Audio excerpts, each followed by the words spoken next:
नमस्कार, आप देख रहे हैं अपना कोयलांचल। मैं हूं आपके साथ सुष्मिता। आज बुलेटिन की शुरुआत करते हैं कोयलांचल की खबरों के साथ। अमन सिंह हत्याकांड पर बड़ी कार्रवाई की गई है। धनबाद मंडल कारा का जेलर मोहम्मद मुस्तकीम अंसारी निलंबित हुआ है। जेलर का ट्रांसफर के साथ ही विभागीय कार्रवाई चलाने का निर्देश दिया गया है। चतरा के जेलर को तत्काल प्रभाव से बनाया गया धनबाद का जेलर और हत्याकांड को लेकर कक्षपालों पर भी अब गाजगिरी लापरवाही के आरोप में 2 कक्षपालों की संविदा रद्द की गई है। हत्याकांड को लेकर 5 कक्षपालों को निलंबित किया गया है। 7 कक्षपालों का दूसरे जेल में ट्रांसफर किया गया। जेल परिसर में 2 पिस्टल बरामद किए गए। धनबाद जेल से 23 कैदियों को दूसरे जेल में शिफ्ट करने का आदेश दिया गया है। हत्याकांड का आरोपी सुंदर महतो 5 दिनों के रिमांड पर है। जिला और जेल प्रशासन ने सभी वार्ड सेल की तलाशी ली है। तलाशी के दौरान 6 मोबाइल और 18,000 रुपए कैश बरामद किए गए हैं। अलग अलग गुट के कैदियों को अलग अलग सेल में शिफ्ट किया गया है। जांच के लिए 3 सदस्यीय टीम का गठन किया गया है। एडीएम लॉ एंड ऑर्डर, अपर समाहर्ता और सिटी एसपी की टीम है। कारा निरीक्षालय ने भी बनाई है 3 सदस्यीय जांच टीम और जेल में हत्याकांड मामले को लेकर 4 प्राथमिकी भी दर्ज कराई गई है।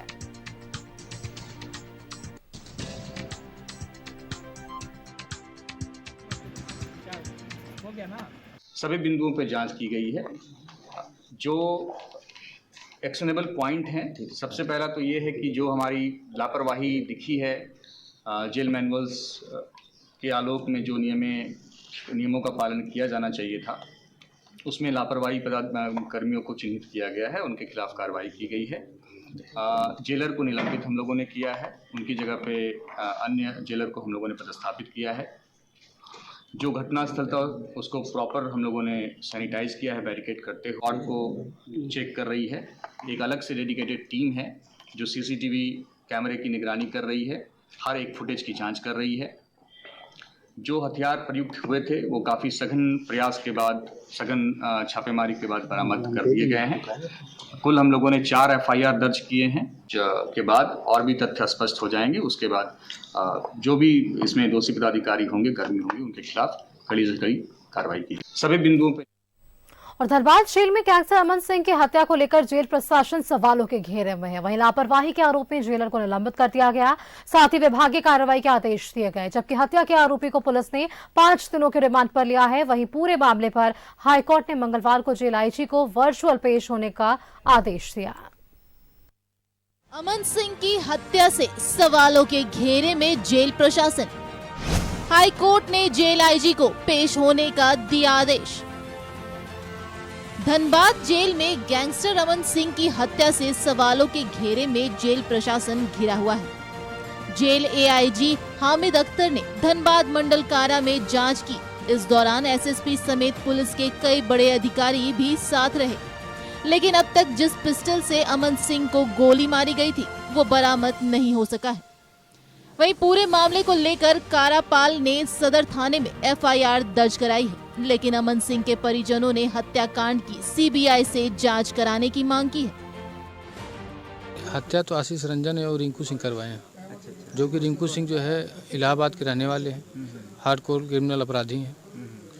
ये बनारस में एक डिप्टी जेलर की भी हत्या किए हैं, ट्रिपल मर्डर मिर्ज़ापुर में किए हैं और कई सारे इनके जो है मुकदमे इनके ऊपर हैं। इस घटना की जांच हम बहुत निष्पक्ष चाह रहे हैं। जो दोषी हों वो छोड़े ना जाए और इसकी सीबीआई जांच होनी चाहिए। धनबाद जेल में शूटर और गैंगस्टर अमन सिंह की गोली मारकर हत्या। धनबाद के पूर्व डिप्टी मेयर नीरज सिंह की हत्याकांड का आरोपी था अमन सिंह। हत्यारे की पहचान का दावा, सुंदर महतो पर गोली मारने का आरोप। बाइक चोरी के आरोप में धनबाद जेल में बंद है सुंदर महतो। जेल में कैसे पहुंचा हथियार? बिना जांच के जेल में नहीं जाता कोई सामान। कैदी से मिलने वालों की भी होती है जांच, सामान की भी होती है जांच। क्या जेल के अधिकारियों और कर्मियों की मिली भगत से पहुंचा हथियार?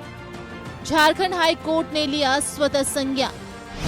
जेल आईजी को मंगलवार को वीडियो कॉन्फ्रेंसिंग के जरिए पेश होने का आदेश। आरोप है कि बाइक चोर के इल्जाम में जेल में बंद विचाराधीन कैदी सुंदर महतो ने अमन सिंह की हत्या की है। वहीं हत्याकांड के बाद सोशल मीडिया पर एक ऑडियो भी वायरल हो रहा है, जिसमें वायरल ऑडियो में अमन की हत्या की जिम्मेदारी आशीष रंजन उर्फ छोटू सिंह ने ली है। इधर जेल में हत्याकांड से राज्य की सियासत में उबाल है। बीजेपी और आजसू ने प्रशासन को सीधे तौर पर जिम्मेदार ठहराया है और कड़ी कार्रवाई की मांग की है। एक जेल और इतनी बड़ी सुरक्षा के बीच जहां हजारों कैदी रहते हैं, वहां आर्म्स कैसे पहुंचता है, गोलियां कैसे चलती है, ये सरकार संज्ञान लेती है, सरकार को कार्रवाई करती है कि नहीं, सरकार देख रही है कि नहीं। इसलिए हर बार हम लोग प्रश्न खड़ा करते हैं, यहाँ कोई सुरक्षित नहीं है। यहाँ सुरक्षित जो आम लोग, जो चलते फिरते लोग सुरक्षित नहीं है, यहाँ की बहनें सुरक्षित नहीं थी, और आज देखो जेल के अंदर भी जहाँ इतनी सुरक्षा है, वहाँ पर भी इस तरह की घटनाएं घटती। पहले लोग अपने घर में सुरक्षित नहीं थे, सड़क में सुरक्षित नहीं थे, अब जेल में भी सुरक्षित नहीं है। तो कल जो जेल में घटना घटी है और जिस प्रकार से हत्या हुई है, इससे बड़ी शर्मनाक स्थिति और क्या हो सकती है।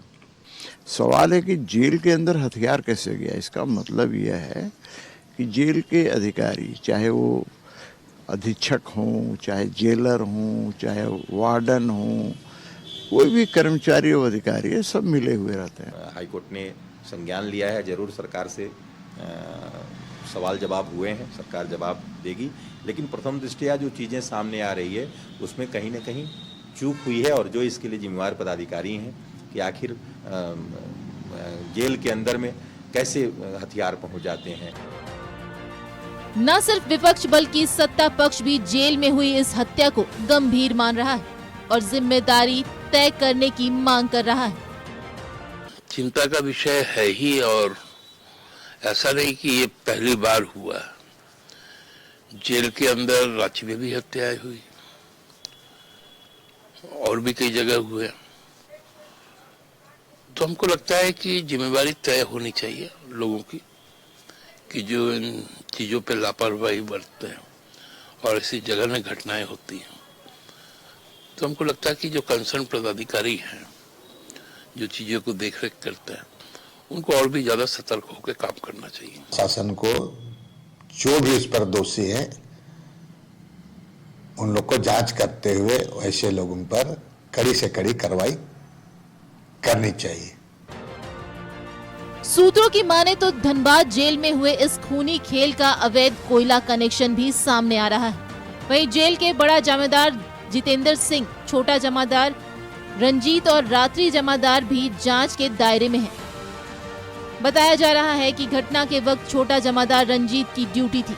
फिलहाल पूरे मामले पर झारखंड हाई कोर्ट ने भी स्वतः संज्ञान लिया है और वीडियो कॉन्फ्रेंसिंग के जरिए मंगलवार को पेश होने को कहा है। न्यूज़ 11 भारत के लिए धनबाद से अशोक जितेंद्र के साथ रांची से दीपक और राकेश कुमार की रिपोर्ट। धनबाद जेल में अमन सिंह की हत्या पर जेल प्रशासन पर सवाल उठे। वकीलों ने भी इसे लेकर प्रशासन को जिम्मेदार ठहराया है और सुरक्षा व्यवस्था को ठीक करने की उन्होंने मांग की है।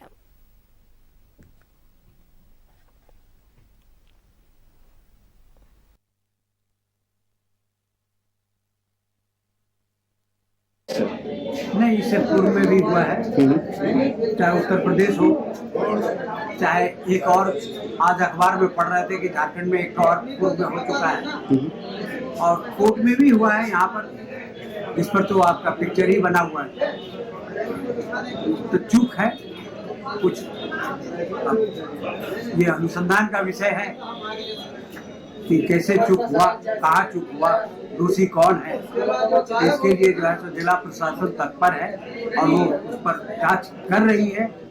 सवाल तो उठना लाजमी है कि इतना ये सुरक्षा व्यवस्था रहने के बाद भी अगर जेल के अंदर ही हो जाता है, कोई मार के चला जाता है, तो इसके लिए तो सवाल उठेगा ही। और शासन तो सुरक्षा हर जगह करती है, इसके लिए तो कोई ये नहीं है, लेकिन फिर भी इसमें कहीं न कहीं कुछ तो चूक है। प्रशासनिक लापरवाही है, और या तो जेल के अंदर हुआ है तो जेल तो प्रशासन का हाथ में रहता है। वहाँ अगर इस तरह होता तो बाहरी आदमी का तो इसमें किसी प्रकार का कोई बात नहीं है। जो भी है प्रशासन विभाग इसको सुरक्षा दे सकता है। सुरक्षा देने के लिए इन लोग को अंदर ले जाता है कि सुरक्षित रहेगा, और वहाँ भी मारा जाएगा तो कब? नहीं, इससे पूर्व में भी हुआ है।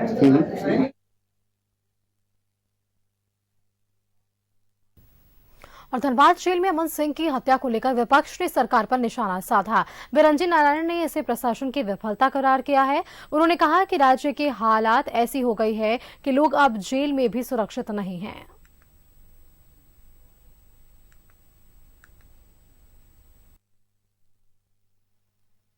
100% राज्य सरकार का फेलियर है। अब जो राज्य सरकार का ध्यान अपने मूल उद्देश्यों से भटक करके सिर्फ जमीन की कब्जा, कोयले की चोरी, पत्थरों की चोरी, बालू की लूट, खजानों की लूट में लग जाएगा तो विधि व्यवस्था का संकट होना स्वाभाविक है। लेकिन अधिकारियों को सोचना चाहिए कि सरकारें आती जाती रहेंगी, अधिकारी वही रहेंगे, कुर्सी वही है।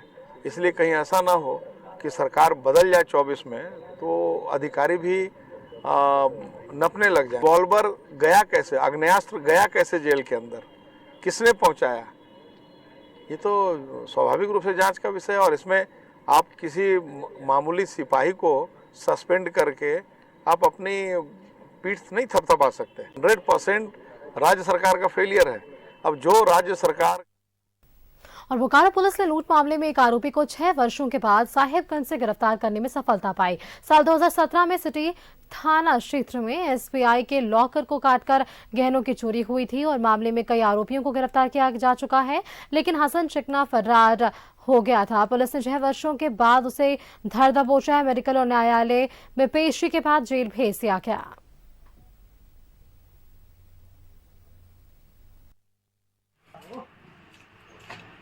एडीएम बिल्डिंग के पास जो 2017 में एसबीआई बैंक से जो डकैती हुआ था, उसी में हसन चिकना को उसी वक्त जेल भेजा गया था और बहुत दिनों से फरार चल रहे राजमहल के रहने वाला सरफराज शेख का वहाँ के राजमहल। 3 राज्यों के विधानसभा चुनाव में बीजेपी की जीत पर नेता प्रतिपक्ष अमर कुमार बावरी ने कहा कि 3 राज्य की जनता ने पीएम नरेंद्र मोदी की गारंटी पर विश्वास जताया है। योगीडी गांव में 2 पीसीसी पथ निर्माण कार्य के शिलान्यास के दौरान ये बातें कही गई। वहीं चंदनक्यारी विधानसभा के आमलाबाद और बिजुलिया मंडल में बीजेपी कार्यकर्ताओं को संबोधित भी किया गया।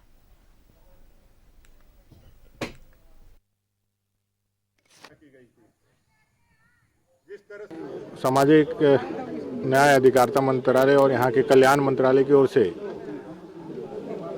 अनुसूचित जाति ग्राम के उन्नयन के लिए कुछ फंड होता है, अनुसूचित जाति विकास निगम, उसी के तहत 2 योजनाओं का आज हम लोगों ने देवग्राम में शिलान्यास किया है। ये दोनों ही योजनाएं गांव के लोगों के जीवन को सरल बनाने के लिए उपयोगी होगी और साथ ही साथ अपने कार्यकर्ताओं से, बिजुलिया और अमलाबाद मंडल के कार्यकर्ताओं के साथ हम लोगों ने एक छोटी बैठक भी करी है। चंदनक्यारी झारखंड की समस्याओं को लेकर के हम लोगों ने बात की। झारखंड के राज्यपाल गिरिडीह के बराकर नदी स्थित 400 करोड़ की लागत से बने तीर्थ जैन मंदिर के प्रतिष्ठा में शामिल होने पहुंचे, जहां डीसी नमन प्रियेश लकड़ा और एसपी ने बुके देकर उनका स्वागत किया। राज्यपाल के कार्यक्रम को लेकर प्रशासन ने चाक चौबंद सुरक्षा के इंतजाम किए थे।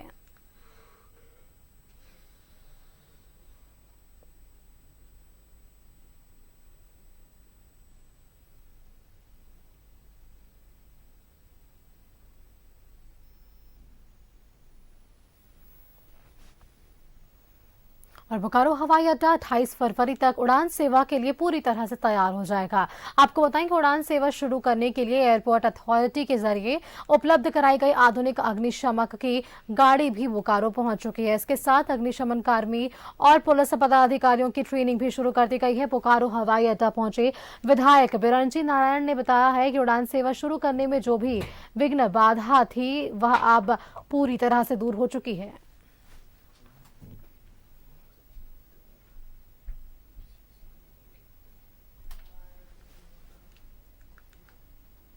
और चंदनक्यारी में नेता प्रतिपक्ष अमर बावरी ने शिव बाबूटी पंचायत की दामोदर नदी के किनारे छाए डंपिंग का निरीक्षण किया है, जिसके बाद उन्होंने बोकारो जिले के डीसी और धनबाद डीसी को फोन करा विलंब डस्ट डंपिंग पर रोक लगाकर कार्रवाई करने का निर्देश दिया।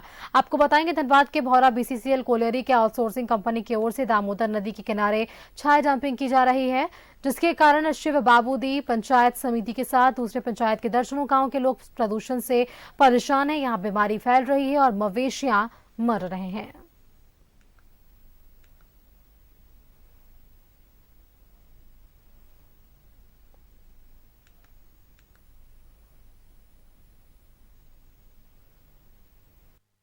पिछले 5 महीने से ग्रामीण जो है अपनी बातों को रख रहे हैं, कितने अपने चीज़ों को वहाँ बता रहे हैं, लोगों को शिकायत भी की है, बैठक भी हुई, लिख करके भी दिया। मेरी है बीसीसीएल प्रबंधन का है और वहाँ के स्थानीय प्रशासन का है। पॉल्यूशन कंट्रोल वाला क्या देख रहे हैं? यहाँ पे नदी पे जो है वो नदी का अतिक्रमण हो रहा है, ये राज्य सरकार है। छोटे छोटे नहर जोड़िया तो उन्होंने कब्जा करवा ही दिया। अब दामोदर नदी, उस दामोदर नदी को बताने का काम कर रहा है। बीसीसीएल केंद्र सरकार का हो चाहे इसका हो, लेकिन यहाँ का स्थानीय प्रशासन है ना जी। कोई गड़बड़ करता है तो कौन देखने वाला? सीओ है, थाना है, डीसी है। पॉल्यूशन किसके हाथ में है?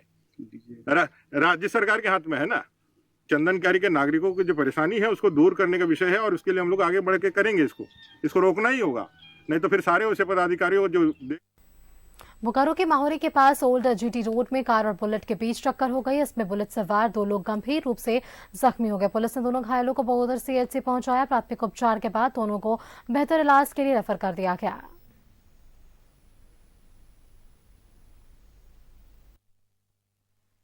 माहौरी बाईपास के पास जो है ना कि बुलेट गाड़ी और स्विफ्ट डिजायर में टक्कर गया, क्योंकि लोगों ने बताया कि स्विफ्ट डिजायर गाड़ी जो है कि धक्का मार के और अटका के तरफ है, जिसमें 2 आदमी जख्मी हो गए हैं। दोनों का पैर क्षतिग्रस्त हो गया। माहौरी बाईपास के पास जो है ना कि बुलेट गाड़ी और फिलहाल मेरे साथ अपना कोयलांचल में इतना ही। नमस्कार।